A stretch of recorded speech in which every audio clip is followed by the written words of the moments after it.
আমার শাড়ি আঁচলটা একটু সামলাও। আঁচলে তুই ধরতে পারছো না? ছেলে কলে আছে তো, ঠিক আছে ধরছি। এখনো সময় আছে ভাই, বাঁচতে চাইলে বি করিসনি। সেদিন থেকে আমার বি ঠিক হয়েছে, সেদিন থেকে আমার পেছনে লেগে আছি। বি করিসনি, ঘুরে বাড়ি চ। তোদের মতো আমি কা পুরুষ না। একটু দাঁড়া, আরেকবার বল। বউকে কিভাবে কন্ট্রোল করতে হয় এটা আমার খুব ভালো করে জানা আছে।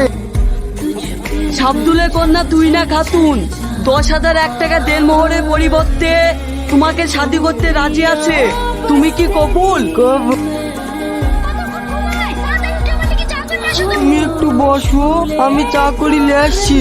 রিয়াজ, কোথায় গেছিলি? বিয়ের পর থেকে তুই তোর মা জানাই আসিসনি। শোন শোন, তার শ্বশুর বাড়ি থেকে লোক এসে তাই বাজারে মিষ্টি লাইনতে গেছিল। তাড়াতাড়ি বল, না হলে বউ আবার বকাঝকা করবে। কি বললি? দাঁড়া, বউকে কিভাবে কন্ট্রোল করতে হয় সেটা আমার খুব ভালো করে জানা আছে। কোথায় কি বলবো। Download ShareChat.